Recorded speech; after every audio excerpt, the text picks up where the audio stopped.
Notre Dame's recruiting momentum is off the charts right now. They have landed 7 commitments in just over a month, with potentially more on the way soon. But what's behind this surge? And are the Irish about to close on a historic class? We're going to dive into all that and more next.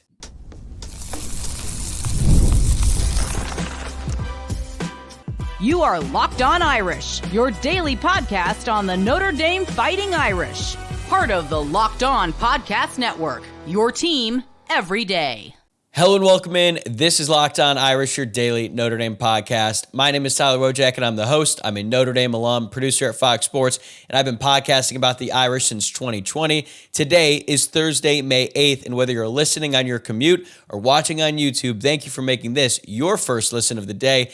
Don't forget to subscribe on YouTube or your preferred podcast platform so you never miss an episode. Today's episode is brought to you by Game Time. Download the Game Time app, create an account, and use code LOCKEDONCollege for $20 off your first purchase. All right, here is what we've got on tap for you today. Recruiting analyst Eric Thomas from Irish Illustrated is going to join me to break down Notre Dame's red-hot recruiting surge, 7 commitments in just 1 month, and what's driving this momentum. We're also going to discuss the future of this class of 2026, how Marcus Freeman and his staff will approach the crucial months ahead in the recruiting calendar, and Eric has some major updates on key recruits. Let's bring him in. He is the recruiting analyst over at Irish Illustrated and a great friend of this program. Eric Thomas joins us once again. And Eric, I want to start with the big news from this past weekend. Notre Dame landed verbal commitments from 4-star running back Javian Osborne and 4-star linebacker Jakobe Clapper in the class of 2026. Big picture, what impact do these commitments have on the class as a whole? Yeah, let's start with Osborne. Obviously, there's been a lot made about Coach Sider and then kind of his splashes on the scene since he took over here at Notre Dame. And Osborne is just kind of like the proof of concept of that, right? This is a guy who not 2 months ago, I went on an Irish Illustrated Insider podcast with my full chest. Was like, yeah, he's going to Michigan. We don't need to really worry about him. And like 2 weeks later, he was at Notre Dame and I called him and he was like, yeah, they're pretty much at the top of my list. Hey, like, you certainly weren't the only one who said that. That was Exactly. The general consensus there for a while. Exactly. And look, it's fun to laugh at now because it's good work, right? Like this is when it's fun to be wrong. It's just a good process. So he is an excellent running back prospect, really great, movement in the open field. He's a big play hitter. He's not necessarily like the Tim Priester noted this in his film review. He's not the burner that like Jadarian Price is, although I do kind of compare him to Price stylistically the way he runs, especially after the first 5 yards. But he is just so good at making guys miss, running through tackles, creating missed tackles. Like he's just a big play waiting to happen from the backfield. He's also a good receiver. He's a little bit of a low volume receiver in high school, which always draws the question, like, is he not being asked to do it because they just do other things? Is he not being asked to do it because he's really not, consistent catching the ball? It's hard to tell from the outside, but when he gets the ball, he's an explosive play threat as a receiving back, especially on screens. So there's quite a bit to like about what Osborne brings as the first commitment of the Sider era. And then looking at Jakobe Clapper, he's a player. There's been a little bit of question about where he actually falls measurement-wise, height and weight. I was told by someone close to him pretty definitively that he's at about 215 right now. I think he played closer to 200 during the season. But looking at Clapper, he's a good athlete at the linebacker position. He can run sideline to sideline. There are times where when he hits someone, like you can feel it as an audience member.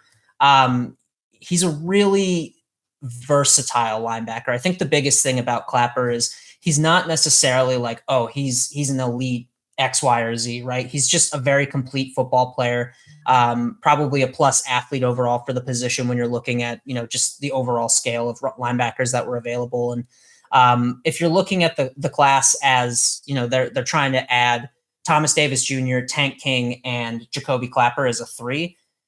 If this was a 2-man linebacker class, I think Clapper as a second would be like, yeah, it's pretty good. But if you're looking at it as like a 3-man linebacker class, I think that's a pretty solid addition there to round out the trio.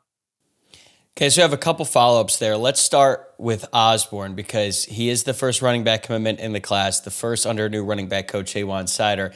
And last night, or I guess by the time this is out, 2 nights ago, there was a lot of smoke on Twitter, on message boards, that Jonas Walton, a running back, could be committing to Notre Dame here in the near future. Do you think that's going to be the case? And is there any chance that Notre Dame could take 3 running backs in this class? Yeah, with Walton, I definitely think that things have been trending to Notre Dame kind of being the pick for a while. We've talked about on Irish Illustrated the confidence that's coming out of South Bend has been consistently strong. And then my colleague Tom Loy, who obviously is a national writer, gets a little bit more of the sense of some of the other beats. He's talked consistently about how it's just different at Notre Dame than some of these other schools. It's confidence versus optimism, right? So when you're looking at that, I do think that Notre Dame's in a good spot for Walton. On the actual timeline of that, I still have to make some phone calls and verify. I think things could be moved up, especially now that Osborne is in the class. However, I'm not 100% certain that Walton is ultimately going to pull the trigger before July, his originally sort of intended timeline. Even in conversations last week with, I think, Brett Greenberg, or maybe it was even over the weekend, who covers Alabama, he mentioned that he's still looking at July. So unless something has changed between like Friday and now, we're probably still looking at a little bit longer. But this could be a situation too where, there's something communicated to staff, hey, you're in a good spot, you're the leader, whatever else. There's a million and one things it could be. And then a note on that, kind of looking at the overall picture of running backs, the staff also visited Zevin Walker, the 4-star out of Missouri that they're after. I guess when this comes out, it'll be 3 days ago. So there's a few options that could have been for that excitement. Obviously, the Walton stuff is kind of where all the smoke is, but there is some potential options here, especially if you're looking at this from the perspective of, guys are trying to get in the class, right? Secure their spot. On the topic of 3, I had been told that 3 was an option, especially given some concerns in the portal that we heard about. Obviously, those things did not come to pass. So my thought at the time was, all right, well, they're probably just still looking at 2. I've heard since then that 3 is still possible. It did not sound like it was the outright like, oh, this is going to happen or this is most likely or anything like that. But once again, it's just being floated out by people in the know as this is something that we are considering and looking at, given the talent on the board and given the fact that the overwhelming likelihood is at least 2 of those guys are gone by 2026 in the current room. So I think it's possible. Do I think it's going to happen? A little wishy-washy, but it's distinctly possible. It's interesting that they're open to that because it's kind of shocking how much talent is in the room currently. And like you said, more likely than not, Jeremiah Love and Jadarian Price are gone after the season because those are 2 NFL backs, and maybe they lose one more. So if that were to happen, then taking 3 in this class makes sense. But you also need to get 3 running backs to want to be a part of the same class. And I think taking 2 is pretty standard. 3 is a little bit much, especially when you consider the targets that Notre Dame is going after, because there's Osborne already in the fold, Walton potentially, Walker, and even Brian Bonner has been in the mix for a while as well. Those are 4, or at least 3 top 150 players, and then Walker, who's a little bit outside. But clearly, a lot is going right in that Notre Dame running back room, and it looks like that's going to continue. But flipping over to the defensive side of the ball, 4-star defensive tackle Tiki Hola is set to announce his decision this Saturday. He's choosing between Notre Dame, SMU, and USC, but it looks like it's a 2-team race at this point. Ultimately, what do you think is going to tip the scales for him, and how likely is Notre Dame to land him? Yeah, my crystal ball has been on Notre Dame to land Hola. I definitely feel a little bit more pressed about that here this week in the closing stages, especially since he took an official visit to SMU last weekend. What I'm hearing right now is that it does seem like things are trending towards SMU kind of down the stretch here coming out of that official visit, but there is kind of a caveat to that. Obviously, both schools are engaging down the stretch here. And Notre Dame will be, and I need to verify the dates on this because I have not been able to get like, oh, it's happening Wednesday, Thursday, whatever. This week, Notre Dame is going to send a contingent down to Texas to visit with Hola. At least 2 people, Al Washington and Nick Sebastian, will be on that trip confirmed. I would strongly suspect there's going to be a larger contingent than that. So they're making a push here late.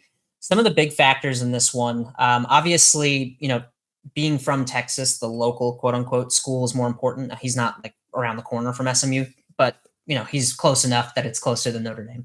And then you look at sort of some of the other background factors. I know Hola has talked about the importance of relationships in this process. He has great relationships with both staffs. He's talked about development, personal and professional, basically football, non-football. And something that's been publicly emphasized by both staffs is their Polynesian connections with the pipeline of players from that community to their schools. I know not only does SMU have a strong lineage there, but they also have a few staffers who are Polynesian. They hired a guy, and I can't remember his name. I saw the reports probably about a month ago, who's been known. He works in Texas, Polynesian guy, heavily recruits that community for schools in Texas historically. And it sounds like he's been pretty big boon for SMU's, approach here with Hola here in the last month. On the flip side of that, obviously Notre Dame has Myron Tagovailoa-Amosa. He put out that Polynesian pipeline tweet the other night. There's really no question who that was directed at. Might as well have tagged him. Exactly. So when you look at that, like obviously that is something that has come up in the conversations if they're publicly organizing around it, selling against it. So that's something where, Notre Dame, even with the established lineage and pipeline, I think there's, for a lot of the prospects, especially who are not maybe as aware of like, oh, I remember watching X, Y, and Z play at Notre Dame. There's probably a little bit more involved sell there because like just getting, communities of people who are typically around the coasts to come to the middle of Indiana is just a little bit of a tougher sell. So I think for Notre Dame, they have every chance to lock this thing down. They had the momentum probably until middle of last week, I would say, when the official visit stuff was like, okay, he's going. Like, let's see what this looks like. I'm not going to change the crystal ball. I've decided we're going to let it ride. Going to be right or wrong because it was shoot your shot. But I also just think that the likelihood that we get anything concrete that's not like spoiling the kid's announcement coming out of that meeting with Notre Dame is going to be pretty low. So just kind of looking at it here, you're not going to see any changes for me on the crystal ball side, but I do think Notre Dame has work to do to make that come true. Eric will be right back here with us in a second to do a deep dive into the main reasons why Notre Dame is in the midst of such a hot streak with commitments. But before we do, I want to tell you about Game Time. There's nothing like the atmosphere of an NBA playoff game. Every bucket, every defensive stop, every moment feels huge. It's electric in the arena, and with Game Time, you could be part of it without the stress of last-minute ticket hunting. Game Time makes it fast and easy to get playoff tickets even when demand is sky high. Prices on the app actually go down as tip-off gets closer, and their last-minute deals can save you up to 60%. Here's why I use Game Time. You could save up to 60% off buying last minute for sports, concerts, comedy, theater, you name it. Plus, the all-in pricing means no surprise fees at checkout. What you see is what you pay. Take the guesswork out of buying tickets with Game Time. Download the Game Time app, create an account, and use code LOCKEDONCollege for $20 off your first purchase. Terms apply. Again, create an account and redeem code LOCKEDONCollege for $20 off. Download Game Time today. Last minute tickets, lowest price, guaranteed. Whether or not Tiki Hola decides to commit to Notre Dame, they have just been red hot on the recruiting trail lately. And it's funny to think about our conversations back in like February and March when Notre Dame didn't have any momentum at all. Since then, they've added 7 commitments since the start of April, including 5 players ranked in or around the top 150 nationally. Then they've got Hola coming up making his decision, and then Walton looks like he could be a commit in the near future. Like, what has been the driving factor for this recruiting surge?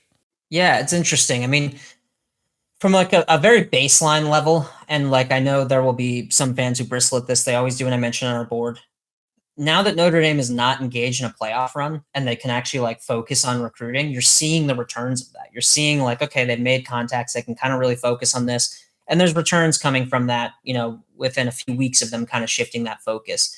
They also have a very robust talent acquisition department at this point. That is not something Notre Dame has ever really been able to say. But looking at some of the feedback here, obviously we talked about like some of the assistant coaches. Coach Sider's gotten a lot of high marks, but Myron Tagovailoa-Amosa has gotten extremely high marks, especially for his recruiting defensive linemen. I've heard a number of good notes about Notre Dame's director of player personnel, Jordan Blake, and about his ability to connect with recruits, the relationships he has with coaches and administrators across different high schools. So a lot of that is just the fact that they have like this front office talent, if you will, that's in the room now and able to kind of guide some of these recruitments and really give form and direction to these pursuits in a way that there was kind of a gap for a few months there. But really the biggest thing is I know that, we can kind of talk about this in isolation, but when you're coming off a championship appearance, like this is what that bump looks like, right? Like it was never going to be like, oh, they're going to offer a bunch of 5 stars out of nowhere and all of a sudden they're in this race. It was always going to be guys they've offered. Maybe they weren't trending for, weren't in the conversation for. Now they're in. And that's what we saw with Osborne. That's what we're seeing with, several of the defensive line prospects like Xavier Griffin-Haynes always seemed like a long shot. Now all of a sudden Notre Dame's in his self-espoused top 2. Like this is what it was going to look like. So you're seeing some of that momentum catch up now that the coaches are actually able to act on it. So I think that's, kind of the main thing. And then the other side of things that I will mention as well is with Marcus Freeman being the coach he is and the recruiter he is and the personality he is, there's always been a lot of belief on the recruiting trail in him and what he's building. There's always been a lot of conversation about like, oh, I think Marcus Freeman's going to do this. I believe Marcus Freeman's going to do this. Yeah. This man just took Notre Dame to the national championship in year 3. There is credibility and proof of concept in that is resonating with recruits. And especially when you have a young coach who is a player's coach, he is very well liked among these ranks. There's a kind of an excitement and a respect there that's almost like a little bit different than your run-of-the-mill, like 60-year-old, like been a coach for 40 years type guy. I think there's a lot of credibility in this moment right now where not only is Notre Dame this kind of exciting recent topic, but there was already sort of a pre-existing belief in the direction they were building, and now there's substance to that. There's visible substance to that. So those are kind of the two big things that I would say are on there. It's Marcus Freeman taking this next step with proof of concept behind him.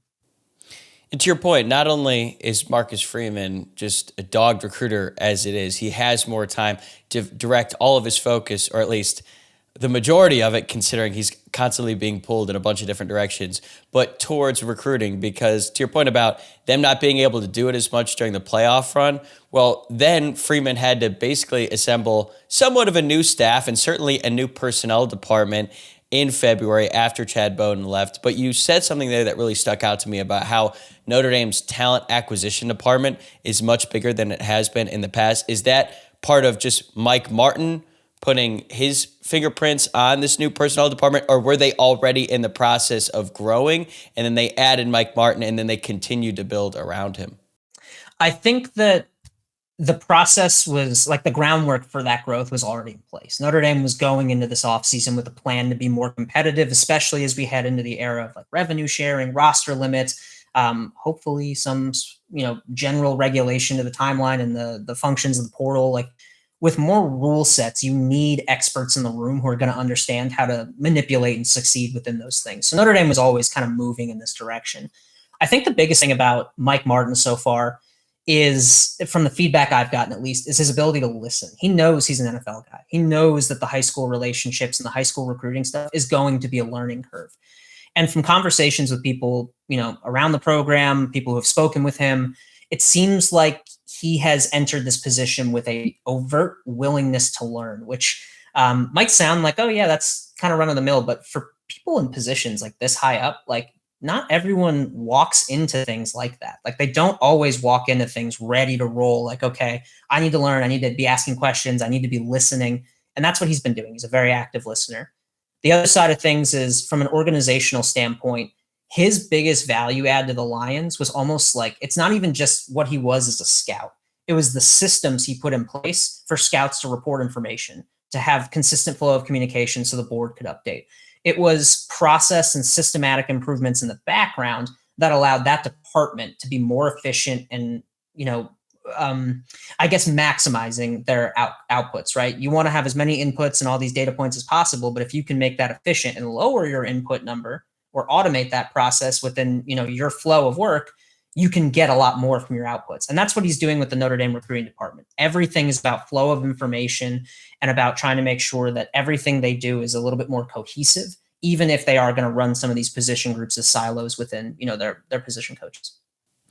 One trend I've noticed is that Notre Dame seems to consistently knock it out of the park with recruiting visits when they get these guys on campus, especially under this new regime. So they already have a lot more people. And look, I understand that every program is going to treat top recruits like royalty when they're on campus. We all see the pictures. We all see the videos. But what does Notre Dame and Marcus Freeman and this recruiting staff do differently to maximize these opportunities when these guys visit campus more effectively than other schools?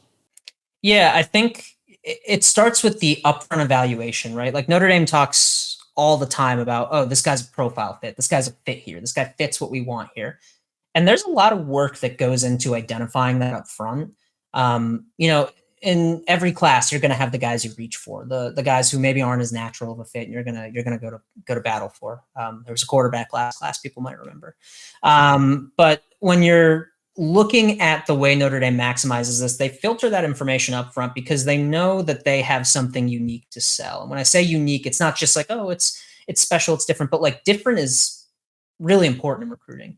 If a guy is between Notre Dame, Alabama, Georgia, Ohio State, and Oregon, 4 of those schools offer different geographic experiences, but relatively similar college football experiences compared to Notre Dame. The Notre Dame one is the outlier there. It is definitively different from the way that these guys live in the dorms. It is different from the school size. It is different from the social atmospheres. It is different from the way that they structure these players' lives and schedules. So Notre Dame identifies the guys who are going to resonate with that message very well. That's one thing that allows their message to be impactful. I think the other side of things is the fact that once these guys get on campus, obviously Notre Dame's really pretty. It has all these nice things to sell, but there's a connection to campus, especially for players who identify either beyond football, like academics, faith, whatever it is. There's a lot of touchstones outside of football at Notre Dame that are unique from the overall college football experience. So when you have an angle like that with something that's unique, there's always going to be the visits where you go to sell to a guy and they're just like, I don't get it. It's not for me. I like the Alabama, the Ohio States, that stuff, and that's fine. You're going to have those guys. But for the vast majority of prospects looking at this, there is at least one tangible quality outside of football about Notre Dame that is going to separate them from the rest of the list. And there's not a lot of overlap with a lot of these other programs on that. Now, when you get into the football side, that's where you start to see the overlap. So I think the biggest thing is just Notre Dame is going to be a different animal, and they don't run from that. They embrace that. That's what Choose Hard is all about. And when you're going through this process and you're talking to these guys, like, look, it's easy to choose easy, right? Like it's always nice to choose the option that's going to pay you the most and maybe going to guarantee you a starting role, or you're going to have the nicest housing options or whatever it is. But there is a mindset within athletes that are this competitive where it's like that Choose Hard message just resonates. It's just like, that's what I want because that's what's going to get me to where I need to go. And I think for Notre Dame, like being able to advertise that message and put that in front of recruits, there's something really viable about that when it's a challenge across your entire life, as opposed to maybe another school where it's like, yeah, choose hard, except it's only going to be in the football facility. That doesn't hit the same. So there's a couple reasons there, but I think ultimately it comes down to the personalities and relationships Notre Dame is able to build up front that they then sustain and maintain throughout the process. What lengths does the coaching staff go to try to prevent these recruits from seeing some of the older dorms and where they could potentially live, like a Dillon Hall or a Morrissey or anything like that? Because I used to think about that all the time when I was sitting up in a lofted bed. I'm like, look, I'm not a very big person and I feel cramped. So I can't even imagine if I was 6'4", 280. Now, obviously some of the circumstances have changed, but I always thought that was kind of funny. Like Kyle Hamilton's freshman year dorm didn't have AC.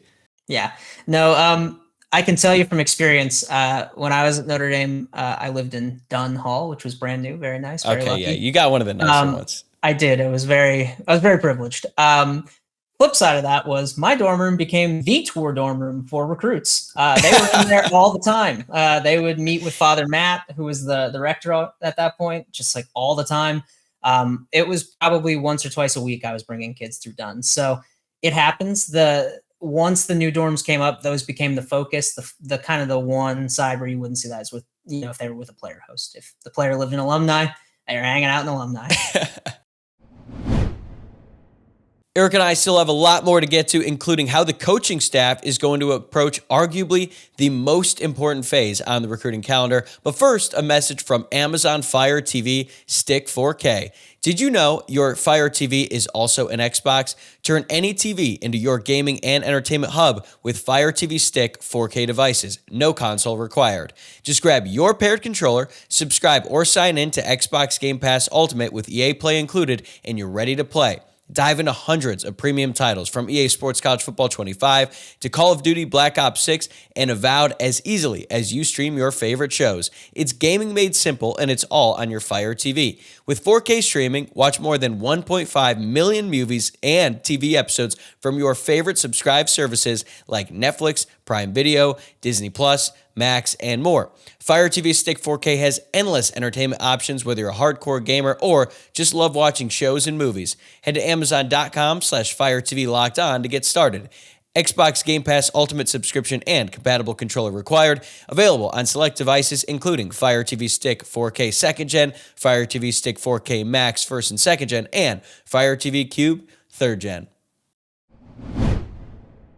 Okay, now that it's summer, where spring practice is behind us, we're in the heart of the off season. We're a few months away from fall camp. This is really where recruiting takes center stage. So take us through what these next few months are going to look like heading into training camp, and how will the staff approach it in terms of on-campus visits, offers, and just all of their recruiting efforts?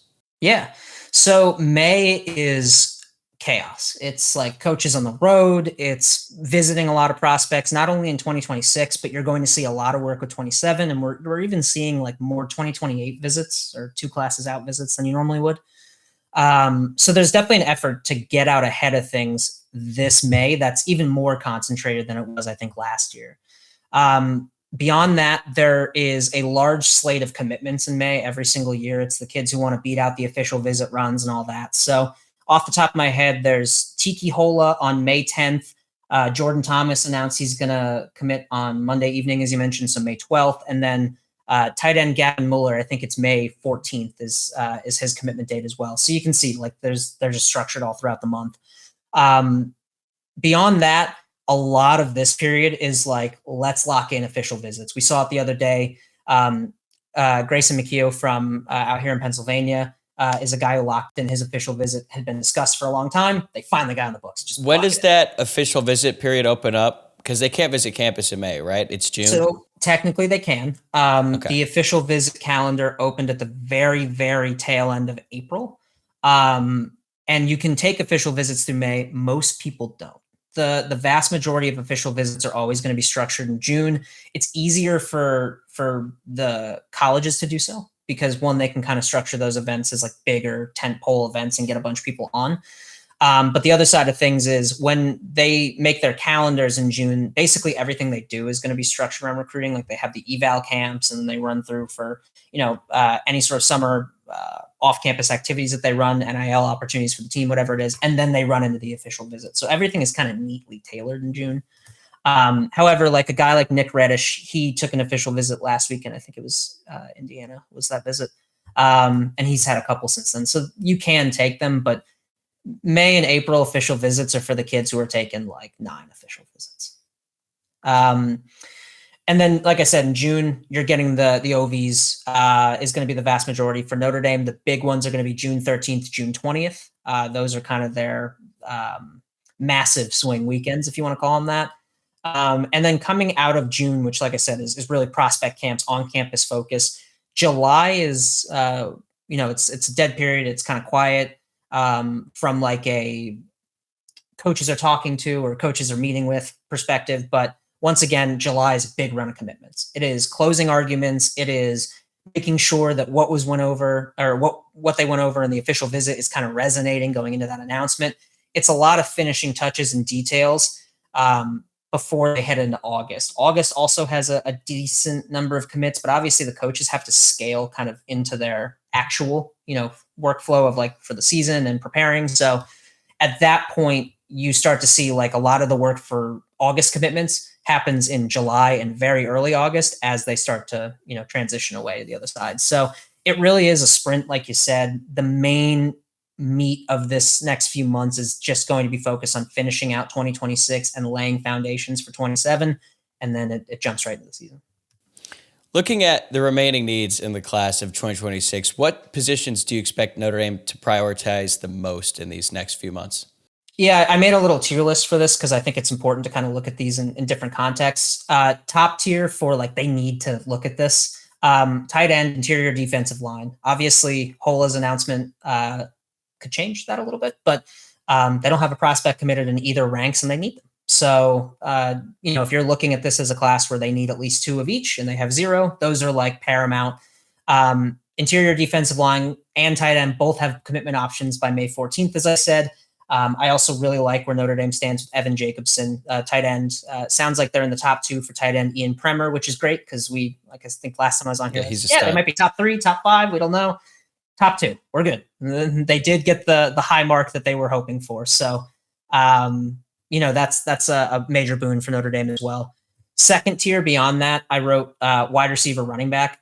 Obviously, they have one running back committed, but there's a ton of guys on the board. There's so much available talent, and they need to get at least two in this class. So that's still a pretty high priority for me, because when you have this amount of talent on the board, you got to make the most of it. Wide receiver was the other one. Look, they got two guys committed. One's a composite 4-star. One is a 3-star prospect who I'm probably a little bit more bullish on than his ranking, and Dylan Faison. But they need to get at least, one or two more minimum. If that's Caden Finley and Braden Robinson, that's going to be sort of like the ideal outcome for where Notre Dame's sitting right now. But those two are very critical, especially Finley. And then kind of below that, I wrote just general D-line. They definitely want to continue to add edge rushers. I think that they're going to look to add at least two more. So that's a position where they're doing work. And then defensive back. They have one corner, one safety committed. They have a bunch of guys who, safety committed, I guess he could play corner, but he's a safety. And then there's Joey O'Brien, who, could play corner, could play safety. There's Kari Adams, who is like a ridiculously good corner. So there's a lot of talent on that board. They need to finish out with at least, one or two more of those high-end guys. And then obviously, guys like Nick Reddish, who they're comfortable with.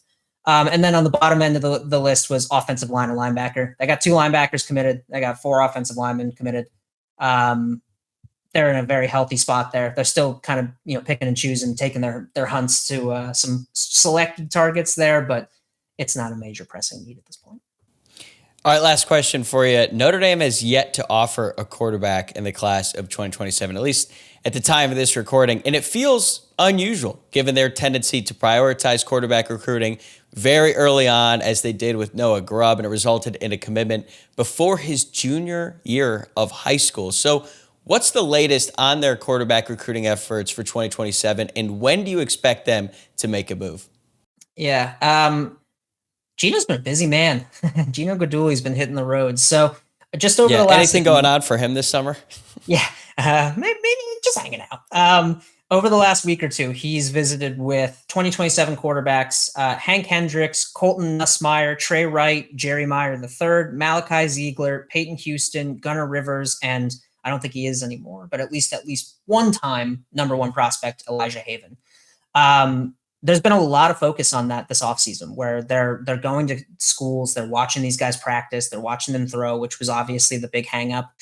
At this point, because he started to see these guys on campus and there still hasn't been any offers rolling out, I do sort of question if there are specific events either in the back end of May that will draw offers, or if we're specifically looking at June. Get these guys on campus, work out in, Coach Guidugli's selected environment and drill work and all that, and then they can make the decision. So I would say within the next month-ish is when you're going to start to see that. But realistically, it's very difficult to kind of understand if it's going to be next week in May, or if it's going to take till Irish invasion. But with that pursuit, the big thing that has come up a couple of times here is Notre Dame is keenly aware that quarterbacks are committing earlier and earlier. And obviously they had it with Grubbs last year. I mean, we're coming up on a year since he committed now.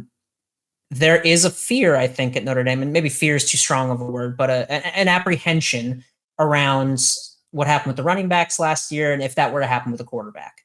And so I think for the Notre Dame coaching staff, who felt they didn't have confidence in their evaluations heading out of like the late winter into spring, they really felt like they had to be choosy and take their time with this, because the fear was that they would offer 5 guys and one would just be like, boom, committed, in. And that would just end the run, and they could have gotten the wrong guy. On the flip side of that, though, we're entering the phase where, like, if you really get past the first couple weeks of June and you haven't offered, you're late. It's not even like, oh, you're taking your time, you're late. And there's a very important distinction with that, because once you get into June, you're really focused on 2026. It's going to be the main thing. 26 is going to be the main thing. Then when you get into July, it's the dead period, so you're kind of limited. And then you're at the season.